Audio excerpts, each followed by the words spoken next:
Believe in anything. दोस्तों, अक्सर हमने हॉलीवुड की फिल्मों में देखा है कि कैसे एलियंस अमेरिका के शहरों में अटैक कर देता है। तो चलिए उन्हीं एलियंस का एग्जाम्पल लेते हैं। मान लीजिए कि एलियंस अमेरिका के न्यूयॉर्क शहर में आया और इस बार ये एलियन अटैक करने नहीं बल्कि 2007 और 2009 की अमेरिकन इकोनॉमी को चेक करने आया। 2007 में उसने देखा कि लोग मौज मस्ती कर रहे हैं, पार्टी कर रहे हैं, अच्छा खा रहे हैं, अच्छे अच्छे कपड़े पहन रहे हैं।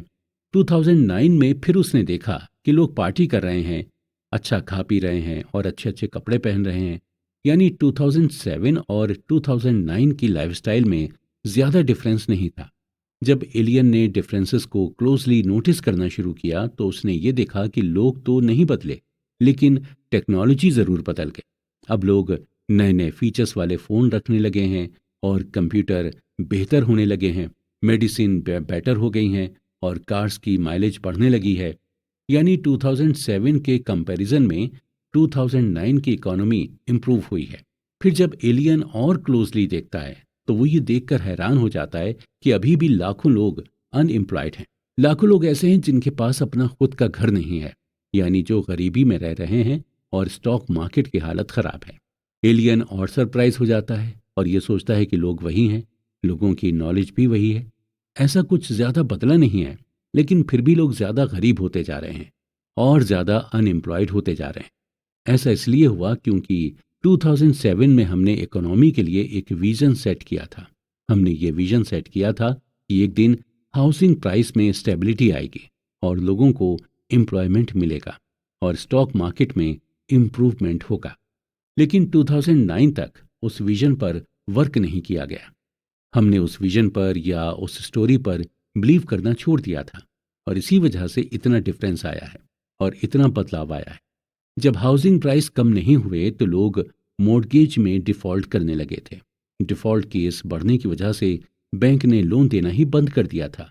लोन ना मिलने की वजह से लोगों के घर नहीं बिक पा रहे थे, लोग घरों को खरीद नहीं पा रहे थे।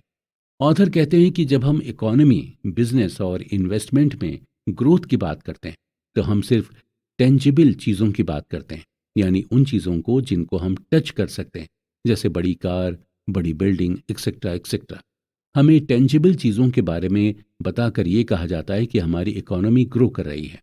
हमें यही स्टोरी बता दी जाती है कि इकोनॉमिक ग्रोथ बहुत ज़्यादा है। एक्चुअली ये पूरी दुनिया ही स्टोरी ड्रिवन है। आप यहाँ पर कुछ भी बता दें, लोग यकीन कर लेते हैं, खुद से कुछ नहीं करते हैं। गवर्नमेंट कह देती है कि हमने ये डेवलप किया, इकोनॉमी में ग्रोथ हुई एक्सेट्रा, लेकिन रियलिटी में स्टोरी अलग होती है।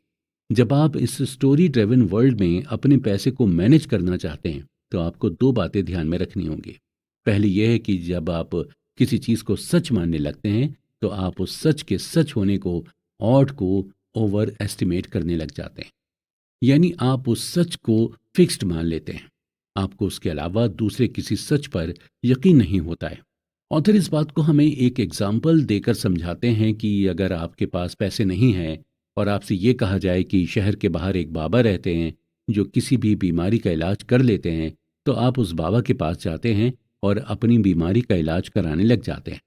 अगर आपके पास पैसा होता तो आप किसी बड़े हॉस्पिटल में जाकर अपना इलाज करा लेते हैं। यानी इससे ये प्रूव होता है कि जब आपके पास पैसे नहीं होते और आप बीमार हो जाते हैं तो आप किसी की किसी भी बात को सच मान लेते हैं। दूसरी चीज़ यह है कि जब हमें दुनिया के बारे में इनकम्प्लीट व्यू मिलता है तो हम खुद से ही उस व्यू को कंप्लीट करने लग जाते हैं। हम खुद का नैरेटिव बनाकर उस गैप को फिल करने लग जाते हैं। अगर ऐसा होता है कि जब आप किसी को कोई बात बताते हैं तो वह इंसान जब किसी और को आपकी बात बताता है तो उसमें वो अपना नैरेटिव डाल देता है या एक दो चीज़ें अपनी तरफ से भी ऐड कर लेता है। इस बात को ऑथर हमें एग्जाम्पल देकर समझाते हैं कि जब हम छोटे थे और हमारी दादी नानी हमें भूतों की कहानियां सुनाती थीं और उन कहानियों को जब हम अपने दोस्तों को सुनाया करते थे तो उसमें हम कुछ अपना भी इनपुट डाल देते थे ताकि हमारे दोस्तों को हमसे ज़्यादा डर लगे। हम ह्यूमंस का माइंडसेट ही ऐसा होता है।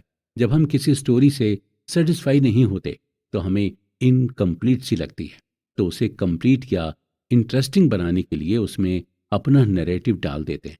ऐसा करके हमारे माइंड को सेटिस्फेक्शन मिलता है। हम सबको यही लगता है कि हम जो अपने आसपास देख रहे हैं वही सच है, लेकिन हमें ये नहीं पता होता कि अंदर की स्टोरी अलग है। हमें जो हायर अथॉरिटी बोल देती है हम वही मान लेते हैं। बात जब पैसे की हो तो आपको सबकी बात नहीं माननी होती। आपको खुद रियलिटी का पता लगाना होता है। आपको अपने इन्वेस्टमेंट की सच्चाई को जानना होता है, क्योंकि जब तक आप इस सच्चाई को नहीं जानेंगे तो आपको इस बड़ी सी मार्केट में कोई भी बेवकूफ बना सकता है। All together